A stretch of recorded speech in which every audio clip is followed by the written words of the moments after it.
الحكيم. تب علينا إنك أنت التواب الرحيم. رب اشرح لي صدري ويسر لي أمري واحلل عقدة من لساني يفقهوا قولي. Baik Bapak Ibu, Alhamdulillah kita memuji kepada Allah, bersyukur pagi hari ini kita masih diberikan kesehatan, masih diberikan kesempatan, masih diberikan iman dan Islam sehingga kita bisa secara semoga majelismu ini bisa menambah ilmu kita, semakin meningkatkan kualitas sholat kita, ya, sehingga sholat kita diterima oleh Allah Subhanahu wa Ta'ala. Salawat serta salam semoga selalu tercurahkan kepada junjungan kita Nabi Muhammad Sallallahu Alaihi Wasallam. Semoga kita semuanya kelak mendapatkan syafaatnya, mendapatkan kebersamaan bersama beliau di surga. Amin. Amin, amin, ya Rabbil amin. Amin. Baik Bapak Ibu yang dimuliakan Allah, pagi hari ini insya Allah kita akan membahas apa dan bagaimana sholat khusyuk. Ya, apa dan bagaimana sholat khusyuk. Jadi prinsip sholat khusyuk yang pertama adalah hadirkan Allah. Jadi begitu kita mengucapkan Allahu Akbar, takbiratul ihram ya, maka yakinilah bahwa Allah hadir di hadapan kita. Ya, yakinilah bahwa Allah melihat pikiran kita. Allah mendengar isi hati kita. Ya. Karena dalam sebuah hadis dijelaskan bahwa apabila seorang hamba sholat, maka Allah hadir di hadapannya. Ya, Allah kemudian memperhatikan kita. Ya, kemudian apabila hamba itu menengok, maka Allah akan berkata, hambaku telah menengok kepada sesuatu yang menurut dia sesuatu itu lebih baik daripada aku. Ya, artinya Allah cemburu ya dalam tanda petik.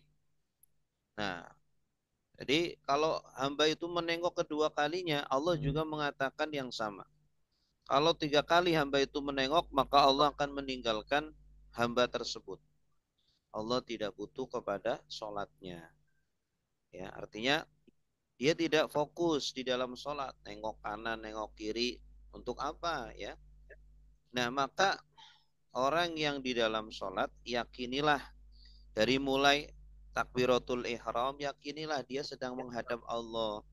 Di hadapannya ada Allah yang melihat, yang mendengar, yang mengawasi, ya, melihat pikiran kita melayang-layang, memikirkan apa, itu Allah tahu. Hati kita juga apa isinya Allah juga tahu. Ya, maka takutlah kepada Allah kalau sampai kita tidak fokus dan tunduk kepada Allah di dalam sholat. Kalau di dalam sholat saja kita nggak tunduk, nggak patuh sama Allah, maka gimana di luar sholat? Ya, jadi hadirkanlah ya Allah di dalam sholat kita. Kita seperti sedang berbincang-bincang dengan Allah. Karena sholat itu adalah mi'rajul mu'min, mi'rajnya seorang mukmin. Sebagaimana Nabi Shallallahu Alaihi Wasallam Isra Mi'raj, ya, langsung berbincang-bincang dengan Allah, bertemu dengan Allah. Kita mungkin tidak bertemu dengan Allah dengan jasad kita, tapi dengan hati kita, dengan pikiran kita, kita rasakanlah perjumpaan kita dengan Allah di dalam sholat. Ya, curahkan semua isi hati kita, curahkan pikiran kita, keluhan-keluhan kita, masalah-masalah hidup, sampaikan kepada Allah. Ya, pasrahkan kepada Allah. Yakinlah Allah bisa menyelesaikan semua urusan-urusan kita. Ya, tawakal semuanya kepada Allah Subhanahu wa Ta'ala. Ya, nah ini yang pertama yang harus kita lakukan ketika awal sholat adalah yakini bahwa Allah hadir di hadapan kita. Ya, nah ketika hadir kita itu seperti sedang berbicara dengan Allah. Kita sedang berbicara dengan Allah. Nah, apa yang kita bicarakan dengan Allah, materinya apa, bahannya itu apa? Bahannya adalah bacaan-bacaan sholat. Ya, bacaan-bacaan sholat dari mulai Allahu Akbar, Alhamdulillah, Subhanallah, Sami Allahu liman hamidah. Itu adalah bahan-bahan kita untuk berbincang-bincang dengan Allah. Jadi nggak perlu repot-repot kita mencari materi bacaan-bacaan yang lain. Sudah Allah sediakan. Sudah Rasulullah contohkan kepada kita. Ya, pertama kali kita mengucapkan Allahu Akbar, ya. Kemudian baca iftitah, ya. Allahu Akbar kabiro walhamdulillahi kasiro wa subhanallah ibu wa asila inni wajahtu, ya. Nah, ini bahan-bahan ini bahan yang masih mentah, ya. Kalau kita belum memahami artinya, kalau kita belum menghayati kandungan-kandungannya, ya. Ibarat kata kalau kita mau makan nasi, belum dimasak nasinya.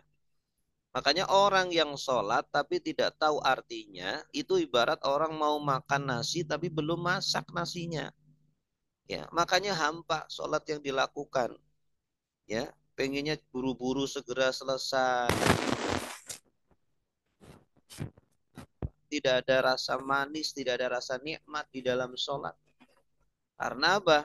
Ibarat kita mau makan nasi masih beras, ya, atau mungkin bahkan masih ada kulitnya.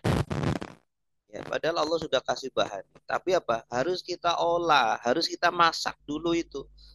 Hayati bacaan sholat, ya, agar bacaan sholat itu hidup di dalam sholat kita. Ya, dari mulai Allahu Akbar. Allahu Akbar itu apa? Maksudnya apa? Artinya?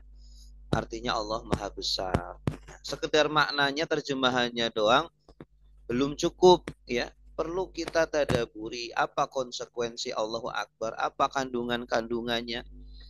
Ya, kandungannya itu ketika kita mengucapkan Allahu Akbar, berarti kita meyakini Allah itu lebih besar dari urusan kita, lebih besar dari masalah kita, dari pekerjaan, dari keluarga, dari teman, ya. Jangan kita malah lebih mementingkan teman, lebih mementingkan keluarga, lebih mementingkan pekerjaan daripada Allah. Allah ditinggalkan, ya. Sedangkan kita dahulukan dunia. Berarti kalau kita mengucapkan Allahu Akbar setiap hari di dalam sholat berkali-kali, tapi pikiran kita masih mengedepankan dunia, masih mengedepankan pekerjaan, masih mengedepankan keluarga, ya, teman daripada Allah, berarti Allahu Akbar kita dusta, Allahu Akbar kita bohong, ya. Nah, ini contoh mentadaburi, menghayati bacaan sholat ini, Bapak Ibu. Jadi kalau kita ingin khusyuk, syarat mutlak itu harus memahami apa yang kita baca. Dari mulai takbiratul ihram, kemudian bacaan iftitah, bacaan Al-Fatihah, ruku, sujud, i'tidal, sujud, duduk, dan seterusnya. Nah, kemudian yang ketiga, yakini Allah melihat pikiran kita dan hati kita. Banyak orang yang sholat, ya, tetapi merasa Allah itu tidak ada, tidak merasakan Allah itu hadir. Ya, Allah seperti benda mati, tidak mendengar kita, tidak melihat kita, tidak mengawasi kita. Ya, nah, naudzubillah, salah besar itu. Ketika kita sholat tetapi tidak merasakan Allah itu melihat kita tuh. Allah itu mendengar ucapan kita dan mendengar isi hati kita juga, atau melihat pikiran kita. Makanya jangan kemudian kita, ya, kurang ajar kepada Allah di dalam sholat, malah kita pikiran melayang kemana-mana. Di dalam sholat malah kita tidak fokus dan tidak tunduk kepada Allah, kepada apa yang sedang kita baca. Ya, kalau kita di hadapan atasan atau di hadapan orang penting, ya, di hadapan presiden sumpama, kita saja bisa fokus, ya. Kita bisa tunduk, fokus, tidak berani main HP, tidak berani main game, tidak berani malah nyetel lagu, naudzubillah. Kita fokus itu betul-betul tunduk, fokus menyimak apa yang diucapkan. Nah, begitu pula kita di hadapan Allah. Allah itu lebih dari segala-galanya tadi yang kita sebutkan. Lebih dari atasan kita, lebih dari presiden. Ya. Maka kita selama ini kalau masih di dalam sholat tetapi masih ya menganggap Allah tidak lebih besar, ya masih menghadirkan selain Allah, berarti belum betul-betul membesarkan Allah, belum betul-betul mengagungkan Allah. Allahu Akbar kita masih dusta, masih belum sebenar-benarnya. Ya. Kemudian yang keempat, hadirkan rasa butuh.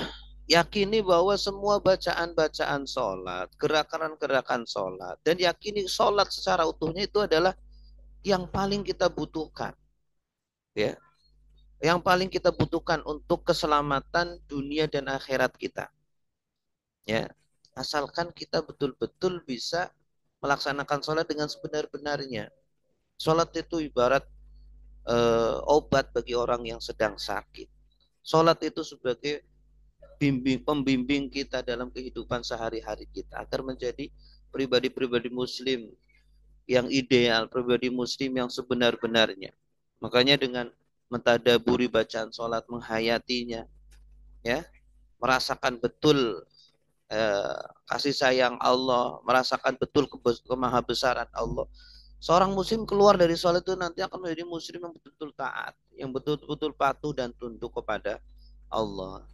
Dan inilah yang diharapkan. Ya, rasakan betul-betul kita butuh kepada Allah, butuh ampunan Allah, butuh rahmat kasih sayang Allah, butuh penjagaan ya dari Allah. Karena manusia kalau nggak dijaga sama Allah, Allah cabut saja satu nikmatnya, Allah buka keran bahaya, udah habis manusia itu. Selama ini kita bisa aman, kita bisa makan, kita bisa bernafas, apa itu kan karena Allah terus membuka keran nikmat kepada kita. Ya, kalau Allah berkehendak satu aja keran ditutup, udah habis kita. Ya, makanya kita sangat butuh itu kepada Allah ya di setiap detik kita. Dan harikan rasa malu dan rasa takut. Malulah selama ini kita sholat tetapi belum maksimal. Kita sholat masih memikirkan dunia. Malulah kita belum bisa menjalankan syariat Allah dengan total, dengan kafah ya. Takutlah kalau Allah itu marah ya. Coba kalau kita seumpama punya bawahan ya, udah berkali-kali kita tegur, salah kita tegur lagi, ya masih tetap salah saja. Masa bawahan itu kan harusnya takut dong, ya minta ampun kepada majikannya. Takut kita karena selama ini kita sholat kepada Allah disuruh khusyuk tapi tidak khusyuk. Disuruh untuk taat tapi masih banyak pelanggaran-pelanggaran.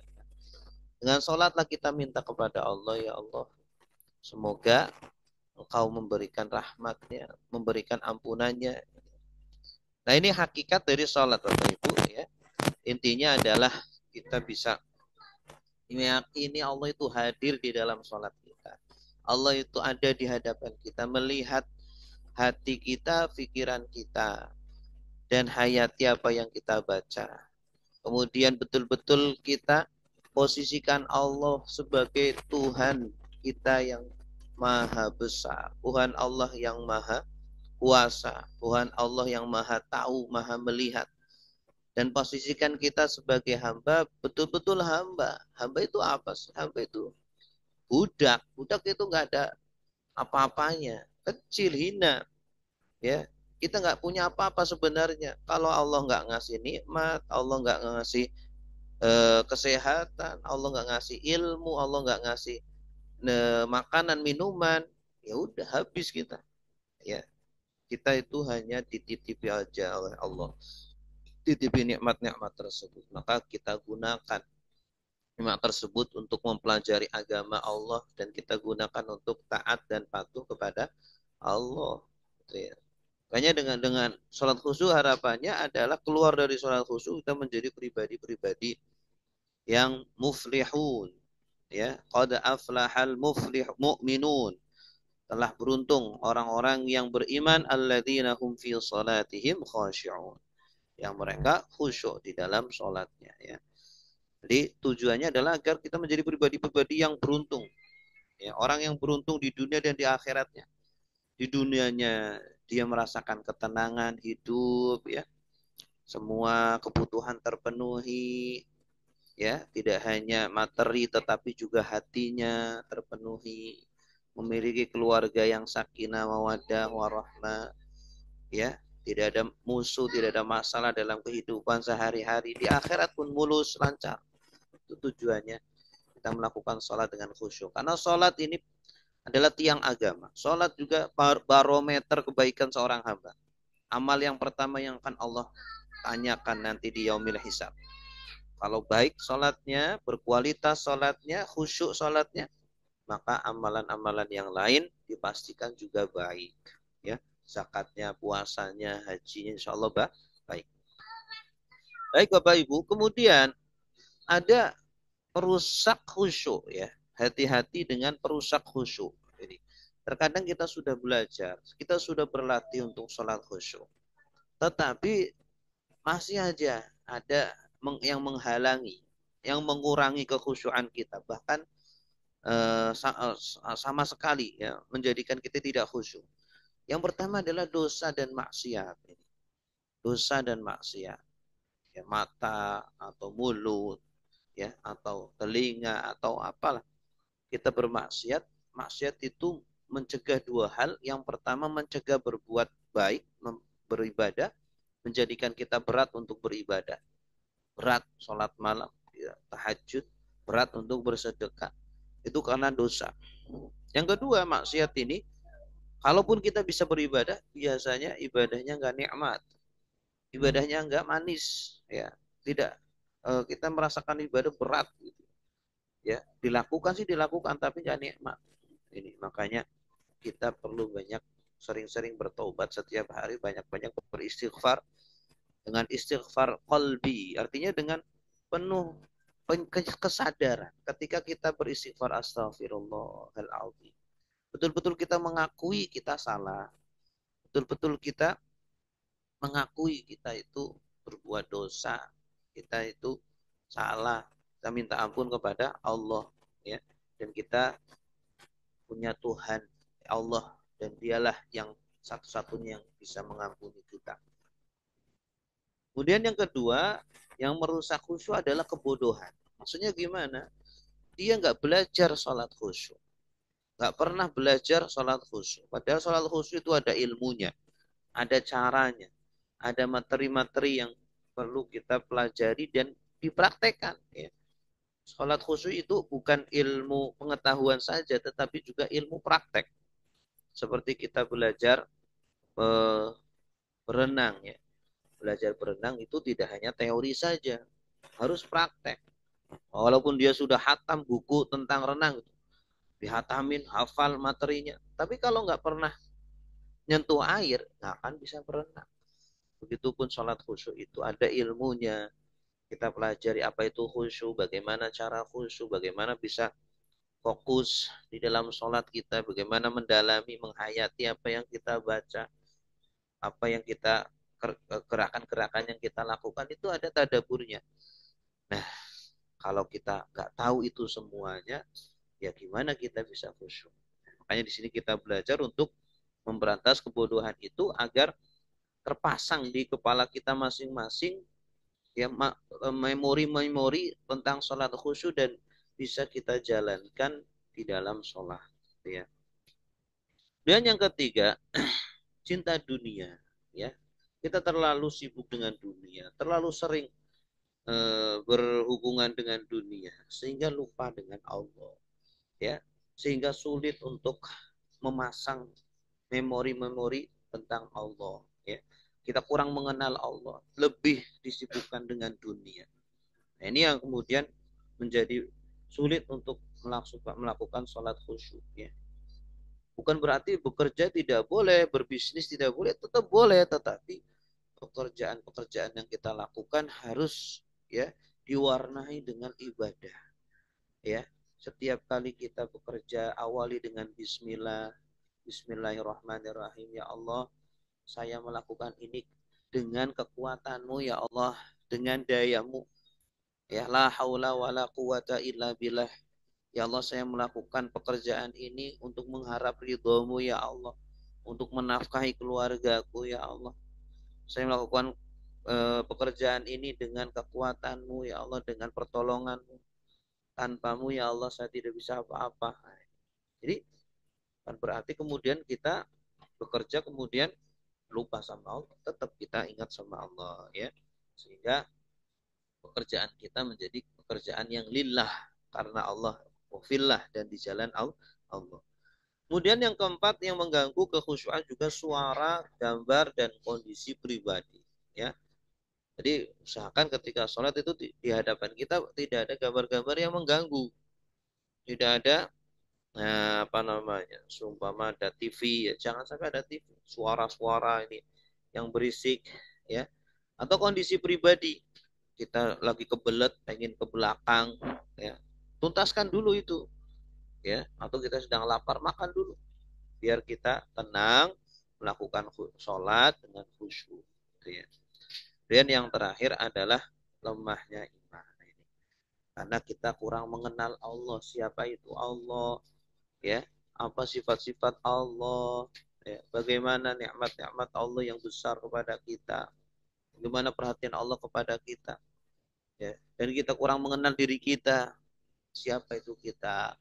Kita adalah seorang hamba yang lemah, yang tidak punya apa-apa ya. Kemudian Allah memberikan segalanya kepada kita, memberi ilmu, memberi pangkat, memberikan titel, memberikan keluarga, memberikan rumah, memberikan segala-galanya. Itu semuanya adalah titipan dari Allah. Nah, ini tentang perusak sholat khusyuk. Nah, berikutnya Bapak Ibu, kita masuk ke tadabur ya. Bagaimana kita bisa memfokuskan pikiran kita. Yang pertama tadi, kita harus meyakini bahwa Allah hadir di hadapan kita.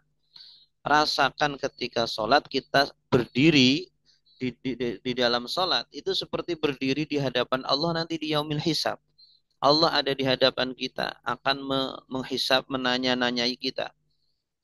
Nah, kita kan berdiri di hadapan Allah dua kali. Di dunia sekali ketika sholat, dan di akhirat sekali ketika yaumil hisab. Bagaimana kondisi kita berdiri nanti di yaumil hisab? Tergantung kondisi kita berdiri di dunia ketika sholat. Kalau di sholat kita itu bisa berdiri dengan baik, dengan khusyuk, dengan tunduk, insya Allah kondisi berdiri kita di yaumil hisab pun baik, insya Allah. Makanya kita perbaiki sejak di dunia. Nah, ketika kita mengucapkan Allahu Akbar, setelah kita sudah meyakini Allah itu melihat pikiran kita, Allah mendengar kita, melihat isi hati kita, jangan sampai kita kurang ajar di hadapan Allah dengan pikiran melayang-layang kemana-mana. Maka setelah itu hayati apa arti dari Allah Akbar. Allahu Akbar, Allah Maha Besar. Artinya Allah lebih besar dari urusan kita. Allah lebih besar dari harta. Allah lebih besar dari jabatan. Allah lebih besar dari masalah hidup kita. Allah lebih besar dari keluarga. Allah lebih besar dari dunia dan seisinya. Ya, jangan kemudian dunia itu merusak sholat kita. Ya, kita malah menghadirkan dunia di dalam sholat kita. Ya, kita yakinkan Allah itu yang maha besar. Urusan-urusan kita, problem-problem hidup kita, serahkan kepada Allah. Jangan khawatir. Apa kita nggak percaya kalau kita serahkan urusan kita kepada Allah? Ya, dan kita tawakal, tawakal kepada Allah. Ya, setelah kita berusaha sesuai dengan syariat, tawakal semuanya kepada Allah. Yakini Allah lah yang maha kuasa. Allah lah yang maha memperbaiki semua problem hidup kita. Yaitu Allah Akbar, Bapak Ibu sekalian. Ketika mengucapkan Allah Akbar juga kita yakini ya bahwa kita itu kecil, kita itu hina, kita itu ya sebenarnya kalau urusan diserahkan kepada kita nggak akan beres, nggak ada yang beres. Ya, kita makanya salah satu doa yang diajarkan Nabi adalah ya Allah, janganlah serahkan urusanku kepada diriku ya Allah. Ya, tapi serahkanlah urusanku kepada Engkau ya Allah. Karena kalau urusan diserahkan kepada kita, hancur kita Bapak Ibu sekalian. Nah, contoh yang paling terdekat lama urusan masalah jantung, jantung bisa berdetak ya. Siapa yang mendetak apa menggerak-gerakkan jantung itu berdetak dengan sendirinya? Ya, coba kalau dipasrahkan kepada manusia. Kalau tidur siapa yang ya menggerakkan itu jantung itu? Nafas bisa bernafas dengan sendirinya. Itu siapa yang mengatur itu semuanya? Kalau diserahkan kepada kita, hancur kita itu. Ya, ini contoh kecil yang sangat dekat sekali dengan kita ya. Ya, yang sangat dekat sekali dengan kita harus kita hayati dan harus kita perhatikan ya. Kita tadaburi. Kita itu sangat kecil ya. Jangan kita sombong, merasa hebat, merasa lebih kaya, merasa lebih tinggi pangkatnya, merasa lebih alim, lebih soleh, lebih berilmu, ya, naudzubillah, lebih kuat badannya, masya Allah, ya, semuanya titipan dari Allah, ya. Jadi ketika mengucapkan Allahu Akbar, rasakan betul-betul kita itu hamba, hamba itu budak, budak itu bisa dijual belikan, budak itu ya hartanya milik tuannya, nggak punya dia kepemilikan. Ya, kalau Allah cabut sekarang bisa, habiskan harta kita bisa, Allah cabut nyawa kita bisa kapanpun.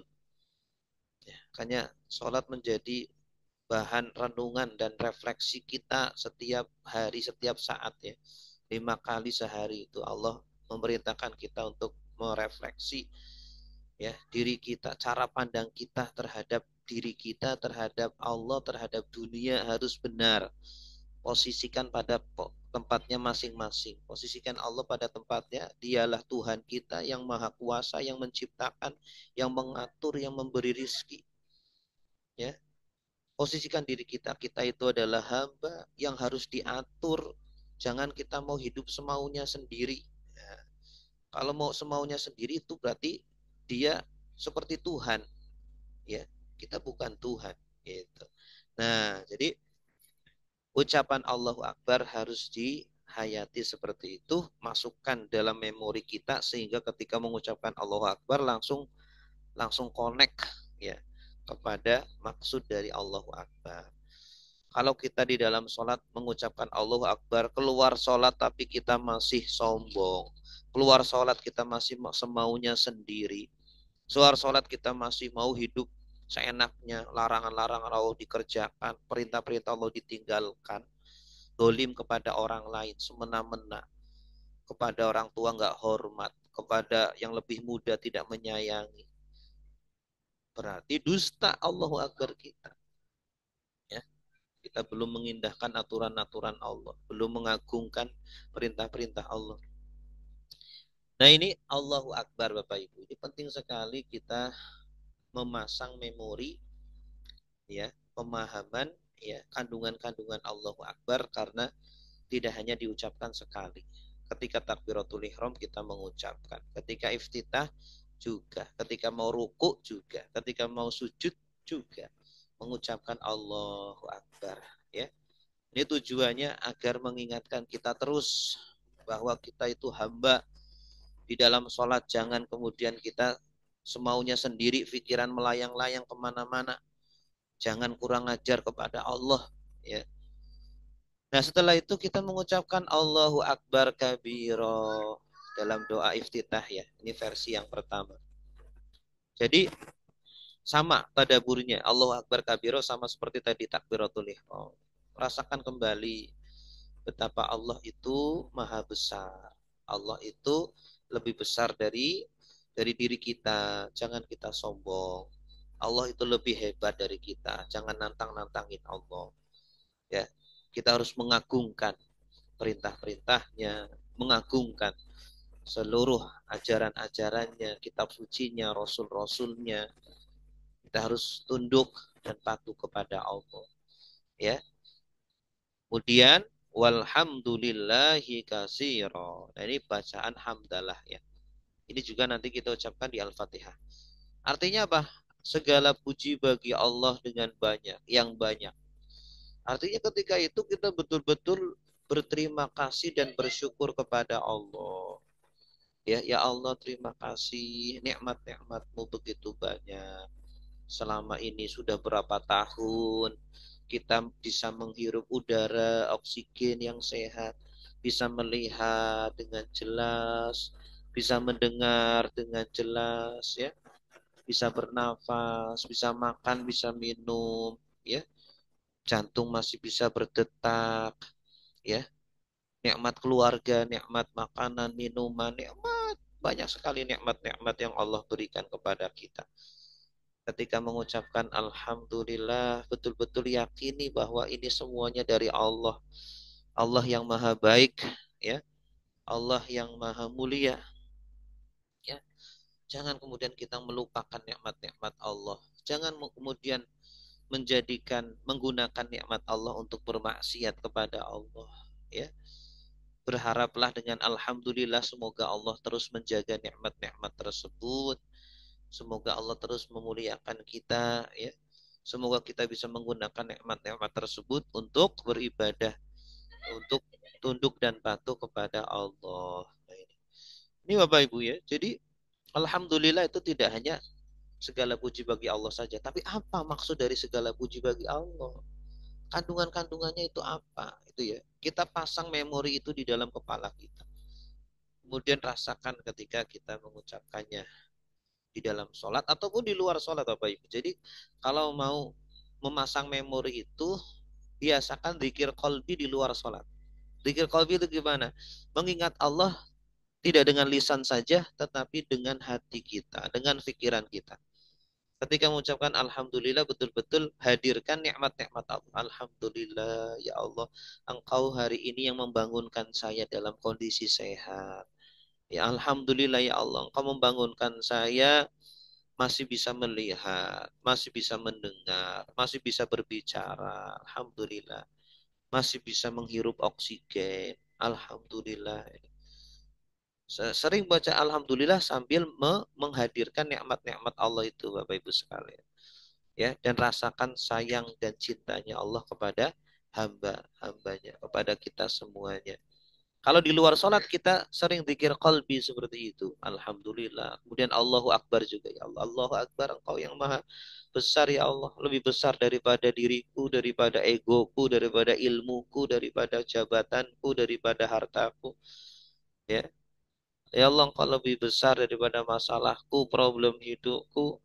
Lebih besar, ya Allah. Aku akan mengagungkanmu, mengagungkan aturan-aturanmu, syariatmu, ya Allah. Nabimu, kitab sucimu, ya.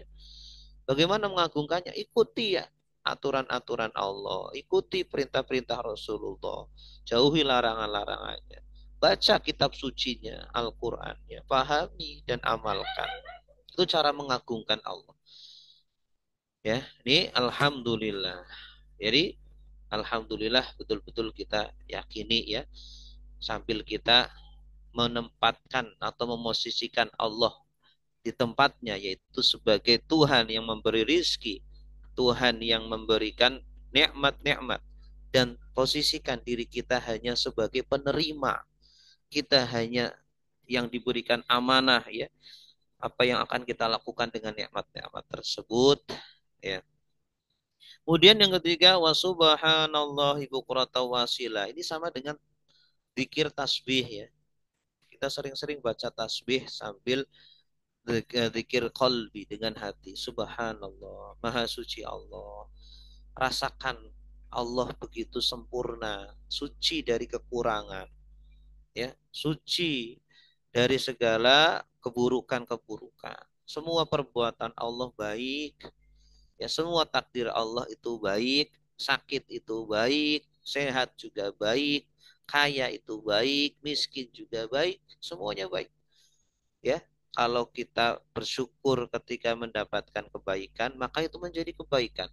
Kalau kita bersabar ketika mendapatkan musibah, maka itu juga menjadi kebaikan. Nah, makanya kata Nabi, ajaban li amril mu'min, ya. Inna kulla umurihi khair, ya. Sangat menakjubkan urusan orang mukmin. Seluruh urusannya baik. Apabila ditimpa kebaikan, dia bersyukur. Apabila ditimpa keburukan, dia bersabar. Maka seluruh urusannya menjadi baik, menjadi pahala. Nah ini. Nah, kita ketika mengucapkan subhanallah, betul-betul kita sucikan Allah dari segala sifat kurang. Ya, Allah itu sempurna. Allah itu bersih dari segala kekurangan atau keburukan. Ya, jangan memuji Allah hanya ketika mendapatkan nikmatan saja.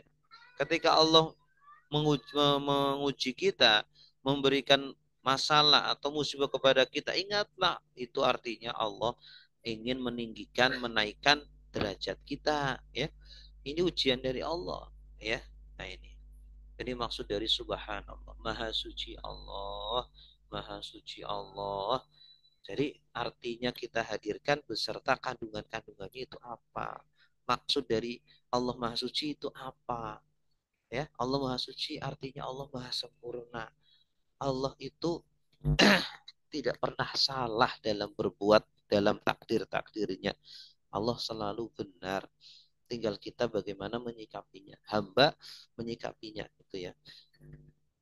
Nah, sambil kita berharap semoga Allah pun mensucikan kita dari segala kekurangan, mensucikan kita dari segala perbuatan-perbuatan maksiat, gitu ya.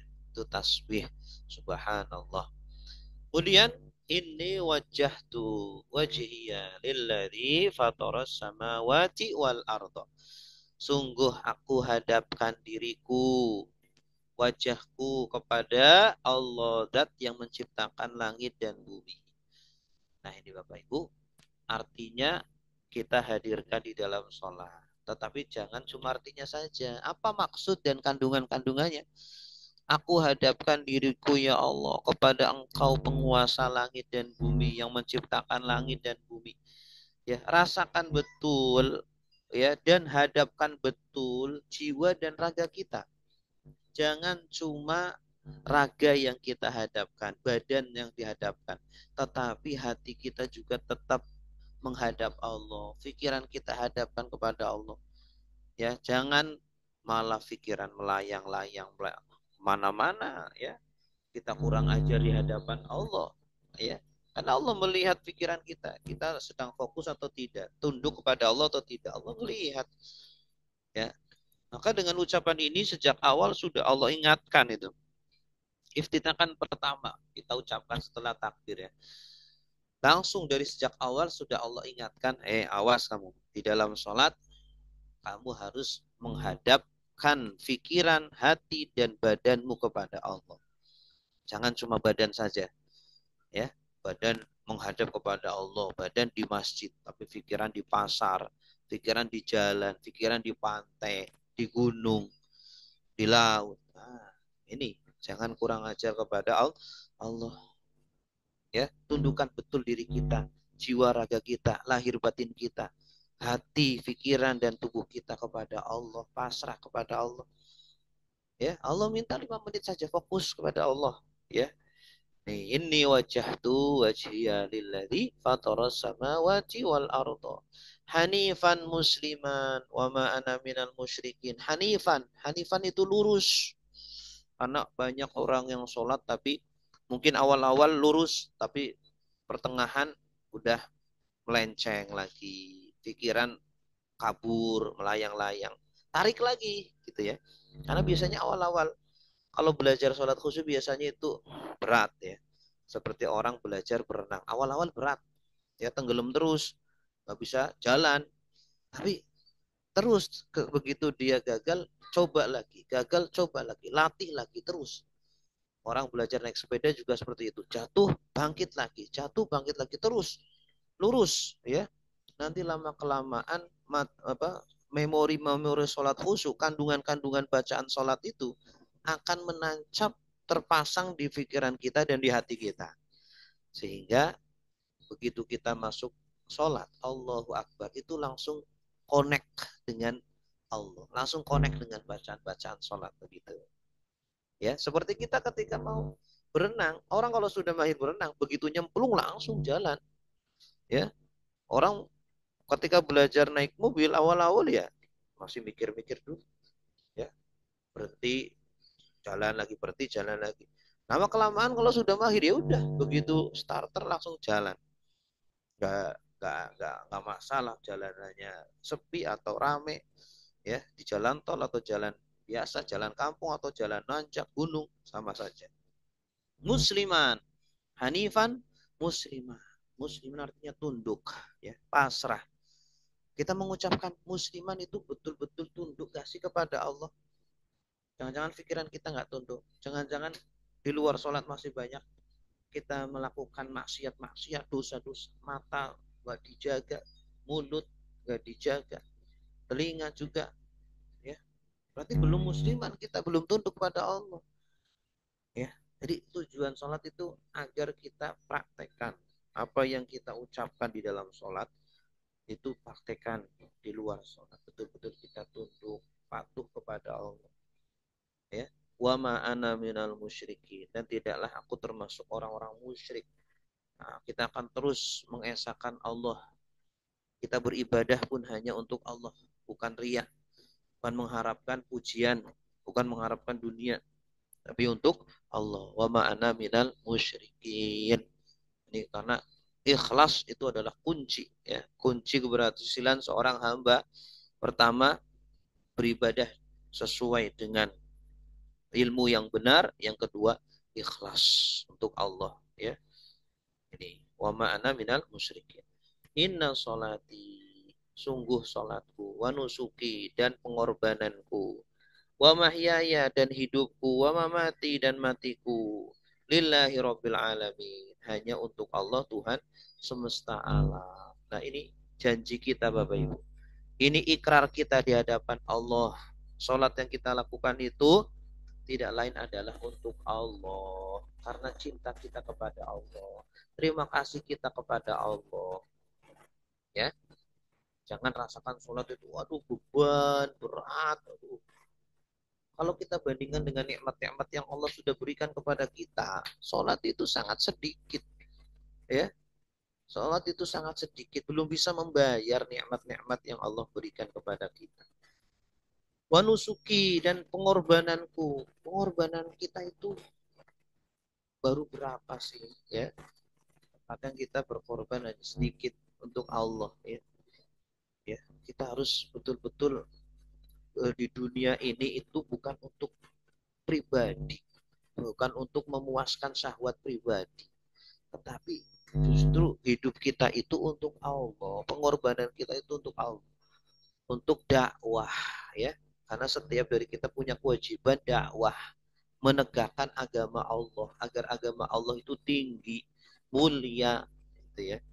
Jangan terima kalau Islam direndahkan. Jangan terima kalau Islam dilecehkan, ya.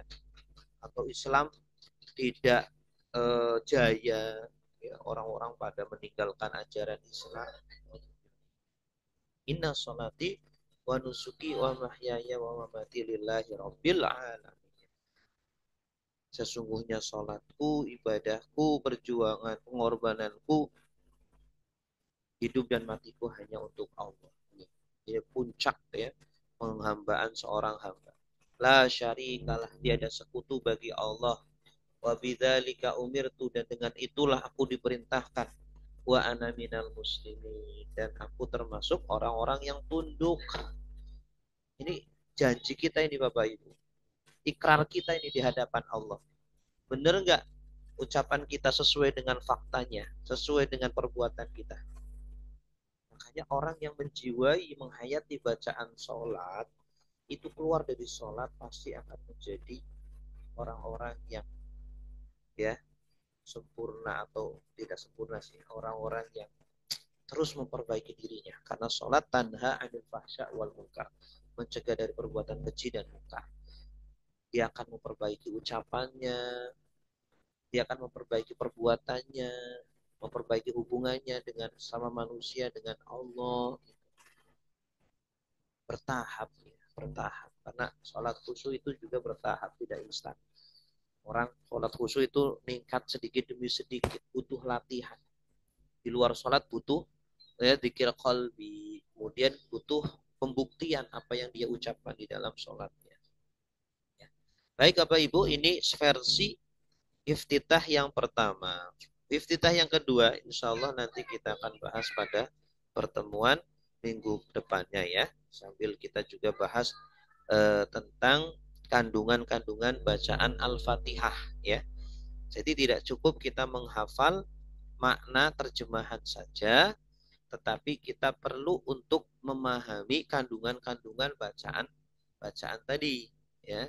Dan kita pasang memori itu di kepala kita ya. Memang tidak bisa semuanya sih, pelan-pelan sedikit demi sedikit ya.